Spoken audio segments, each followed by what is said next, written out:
Hello friends, welcome to the Exams Made Simple. So we are back with the PIB and AIR news for 27th of March. So let's see the questions first. First is what is e-Aksharan? तो ये एक initiative है और किसका है ये बताना है और क्या चीज़ है. Okay. Second is name the chairman of the following committees. तो ये रिसेंटली फॉर्म्ड कमिटीज़ हैं. First is the committee on mob lynching, इनके चेयरमैन कौन है? And second is the committee on standards for metro rail systems. Okay. And third question is who releases the global peace index. अब आज की news देख लेते हैं. First is cabinet has approved 5 years extension of biomedical research career programme.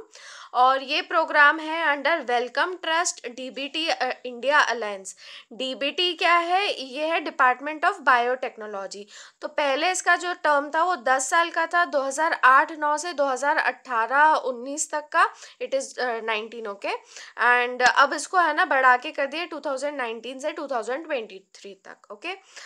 इस alliance के बारे में देख लेते हैं. तो welcome Trust DBT India alliance, इसका एक्चुअल नाम जो है वो इंडिया अलायंस है. ये एक पब्लिक चैरिटी है which is funded by department of biotechnology, government of India and Wellcome Trust. ठीक है, पब्लिक चैरिटी है और डिपार्टमेंट ऑफ बायोटेक्नोलॉजी और वेलकम ट्रस्ट जो कि यूके का है, याद रखना. इनकी पार्टनरशिप 1:1 की है and it aims to build a strong biomedical research ecosystem in India that nurtures scientific talent and drives innovations to tackle health challenges. ठीक है, सिंपल है. बायोमेडिकल रिसर्च इकोसिस्टम इंडिया में क्रिएट करना है जो कि साइंटिफिक टैलेंट को भी नर्चर करे और हेल्थ चैलेंजेस को टैकल करने के लिए इनोवेशंस को ड्राइव करे. ठीक है. बीआरसीपी जो है इसने हाई क्वालिटी इंडियन साइंटिस्ट के लिए अट्रैक्टिव बना दिया है कि उन लोग इंडिया रिटर्न वापस आके उन लोग यहाँ पे काम करें. और it has increase the number of locations geographically with in India. India के अंदर ऐसी लोकेशंस बहुत बढ़ा दिए हैं जहाँ पे वर्ल्ड क्लास बायोमेडिकल रिसर्च की जा सके. Okay. Now all 8 members of Lokpal take oath of office today. Already जो अभी लोकपाल इलेक्ट किए गए main chairman justice Pinaki Chandra Ghosh, उन्होंने ओथ ले चुकी है और बाकी 8 मेंबर्स ने भी आज ले ली. और लोकपाल का आपको पता है आंदोलन led by Anna Hazare that time, और उसके बाद में लोकपाल बिल आया था. ओके. तो chairperson of the anti corruption ombudsman justice Pinaki Chandra Ghosh ने एडमिनिस्टर की है oath of office to them. तो याद रखना कि उन 8 मेंबर्स को ओथ मतलब मेन चेयरमैन ने दिलाई. ओके. और पॉलिटी का मतलब एक मेन चैप्टर है लक्ष्मीकांत का, तो उसमें मतलब ये डायरेक्ट एक फैक्ट आप इंक्लूड कर सकते हो. ओके. और चेयरमैन के अलावा प्रेसिडेंट रामनाथ कोविंद ने इनको अपॉइंट किया था 4 जुडिशल मेंबर्स और 4 non judicial members as Lokpal. याद रखना 4 जुडिशल और 4 नॉन जुडिशल. लोकपाल के बारे में ब्रीफली थोड़ा देख लेते हैं. तो it provides for setting up of an anti corruption ombudsman called Lokpal at the centre and Lokayukta at the state level. इसमें चेयरपर्सन और मैक्सिमम 8 लोग रहेंगे जिसमें से 50% जुडिशल रहेंगे और 50% नॉन जुडिशल. और टोटल में से यदि देखा जाए मेंबर्स जो हैं उनमें से 50% SC ST OBC माइनॉरिटीज़ और विमेन होने चाहिए. ओके. और लोकपाल का एम्बिट जो है वो सारे कैटेगरीज कवर करेगा पब्लिक सर्वेंट्स की इंक्लूडिंग द प्राइम मिनिस्टर, लेकिन एक्सेप्शन है आर्म्ड फोर्सेस का. ओके. और इस एक्ट में स्टेट्स को भी मैंडेट किया गया था कि 1 साल के अंदर अंदर लोकायुक्त फॉर्म करना है. और लोकपाल को इसके अलावा पावर्स सुपरिंटेंडेंस और डायरेक्शन के भी होंगे over any investigation agency. Okay. CBI वगैरह की जैसी दूसरी एजेंसीज के ऊपर भी सुपरिंटेंडेंस का उनको पावर रहेगा. और Lokpal based on the recommendation of 5-member panel जिसमें कौन कौन आते हैं? PM, Lok Sabha speaker, leader of opposition, chief justice of India and an eminent jurist nominated by the president. Okay. और लीडर ऑफ अपोजिशन नहीं था तो इसकी वजह से मतलब वही सिंगल लार्जेस्ट पार्टी को अभी कंसिडर किया गया था. वैसे to designate a leader as a leader of opposition, जो लार्जेस्ट अपोजिशन पार्टी है उसकी strength at least 10% of the total members in the house होनी चाहिए. ठीक है, 10% of the total members in the house. But 2014 general elections के हिसाब से none of the parties manage to cross this mark. Okay. Now, third news is about the India's Polar Satellite Launch Vehicle PSLV C-45 जो कि अपने 47th mission में launch करेगा EMISAT. और ये इसरो का पहला अटेम्प्ट रहेगा एट प्लेसिंग पेलोड्स इन 3 डिफरेंट ऑर्बिट्स। ओके, और एमीसेट का मतलब क्या है? Electromagnetic spectrum measurement, electromagnetic spectrum measurements. और ये बेसिकली बेस्ड है on famous Israeli spy satellite सरल। तो सरल पे बेस्ड है, और सरल का फुल फॉर्म क्या है? इजरायली सैटेलाइट है, याद रखना, satellite with Argos and AltiKa, AltiKa, ठीक है। और this is EMISAT is for conducting sharp electronic surveillance across the length and breadth of India, electronic surveillance के लिए है। और ये खासकर काम क्या करेगा? इलेक्ट्रॉनिक इंटेलिजेंस को डिटेक्ट करेगा और गैदर करेगा from enemy radars across the borders, ठीक है। एंड इलेक्ट्रॉनिक इंटेलिजेंस को कलेक्ट करेगा from enemy radars across the borders. जैसे ही वो, मतलब वो PSLV है, तो अब वो पोल टू पोल पूरा उसको रोटेट करेगा, वो it circles the globe, revolution रहेगा उसका पोल टू पोल, और एवरी 90 मिनट्स और सो, ठीक है। तो इसमें वो सारी, मतलब एनिमी रडार से इलेक्ट्रॉनिक इंटेलिजेंस को गैदर करेगा। नाउ ग्लोबल MPI 2018 रिलीज हुआ है, और ये रिपोर्ट जो है इसको बनाया UNDP और Oxford poverty and human development initiative ने, दैट इज OPSDI। और UNDP क्या है? United Nations development program. ये जो रिपोर्ट है इसमें 105 कंट्रीज को कवर किया गया है, और एक चैप्टर पूरा का पूरा इंडिया को डेडिकेट किया गया है because of its remarkable progress.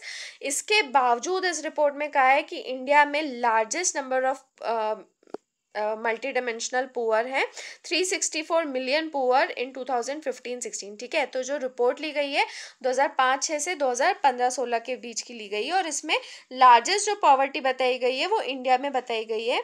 और पॉवर्टी रिडक्शन फास्टेस्ट रहा है among children poorest states, schedule tribes and Muslims. तो ऑब्वियस ही बात है कि अगर वो थोड़ा भी पॉवर्टी रिड्यूस करेंगे तो ग्रोथ जो है वो बहुत ज़्यादा दिखेगी। ओके, और इंडिया की जो पॉवर्टी इस बीच में रिड्यूस हुई है वो 55% से सीधे 28% तक रिड्यूस हो गई है। ओके, और मल्टी डायमेंशनल पॉवर्टी इंडेक्स जो है it says that it can be broken down to show who is poor and how they are poor, ठीक है। तो मतलब परसेंटेज कि कितने लोग पुअर हैं, and how they are poor मतलब ये एक इंटेंसिटी है पॉवर्टी की, ठीक है, how much they are poor. और इसके अनुसार जो है Bihar was the poorest state in 2015-16, जिसमें उसकी आधी से ज़्यादा पॉपुलेशन जो है इट वॉज इन पॉवर्टी। और जो 4 सबसे गरीब स्टेट्स हैं they are Bihar, Jharkhand, UP and MP। और एक और फैक्ट है इसमें कि झारखंड ने जो है सबसे ज़्यादा इम्प्रूवमेंट शो किया है। Okay, Now, International Energy Agency has released Global Energy and Carbon Dioxide Status Report. तो अभी हमने एक दो दिन पहले एनर्जी ट्रांजिशन इंडेक्स देखा था, जो किसका था? वर्ल्ड इकोनॉमिक फोरम का था। अब ये ग्लोबल एनर्जी और CO2 स्टेटस रिपोर्ट किसकी है? इंटरनेशनल एनर्जी एजेंसी की है। और इस रिपोर्ट के अकॉर्डिंग इंडिया ने जो कार्बन डाइऑक्साइड 2018 में रिलीज़ किया है it is 8%, it has raised from the last year. और इंडिया के जो एमिशंस की ग्रोथ है वो it is higher than US and China, जो वैसे वर्ल्ड के बिगेस्ट एमिटर्स हैं, ठीक है, जिसमें US जो है it is the largest polluter, लेकिन ग्रोथ जो रही है वो इंडिया की इन दोनों से भी ज़्यादा रही है। और वो क्यों?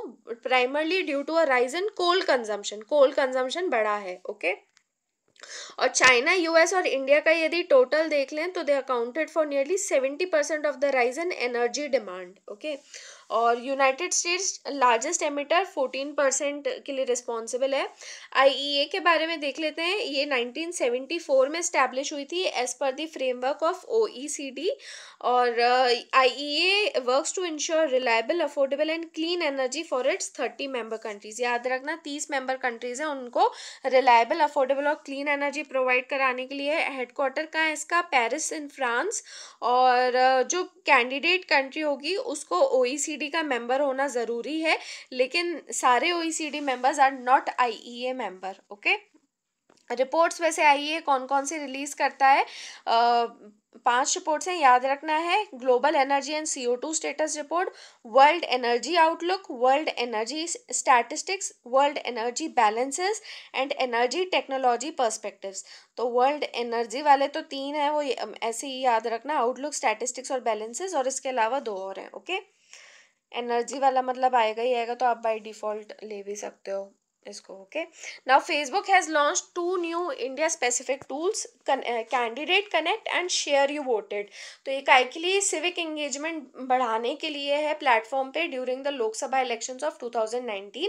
इसमें जो कैंडिडेट कनेक्ट फीचर है, ये जो भी कंटेस्टिंग कैंडिडेट्स हैं वो अपना इसमें 20 सेकंड का वीडियो अपलोड कर सकते हैं, जहाँ पे वो खुद को इंट्रोड्यूस करेंगे और हाईलाइट करेंगे कि क्या उनकी कॉन्स्टिट्यूएंसी में क्या क्या चैलेंजेस हैं और वो कैसे उनको एड्रेस करेंगे यदि उनको इलेक्ट किया जाता है, और इसके अलावा उनके पास्ट अचीवमेंट्स और ऑल भी हाईलाइट कर सकते हैं। ओके, और दूसरा है शेयर यू वोटेड फीचर। तो इसमें लोगों को पोलिंग इन्फॉर्मेशन दी जाएगी और they will be enable to announce and celebrate the fact that they have voted by uploading a picture.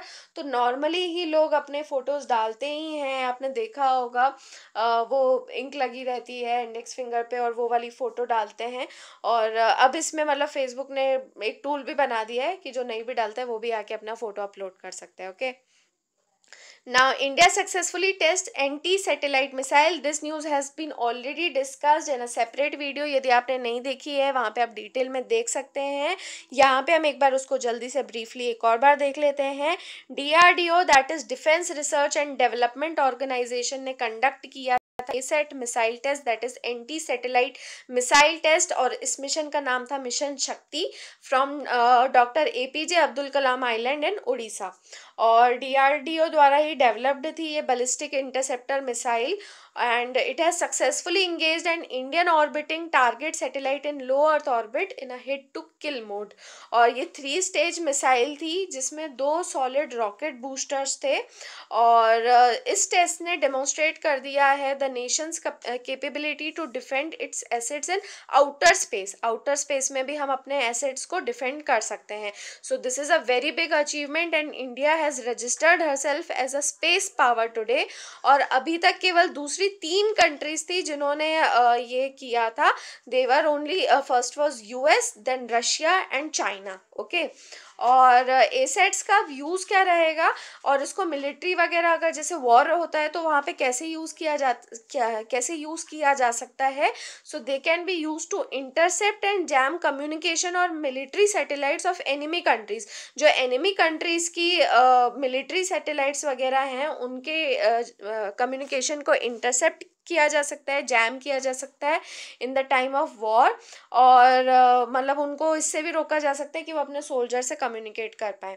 And it can also be use to access critical information about troop movements और incoming missiles. ठीक है, तो troop movement और missile अगर कोई incoming है उसकी भी जानकारी इसमें मिल सकती है। So that was all about the news from today. I hope you like the video, और अगर अच्छा लगा तो प्लीज़ लाइक कीजिए, सब्सक्राइब कीजिए, शेयर कीजिए और अपने फीडबैक देते रहिए and keep enjoying our videos. Thank you friends, have a nice day.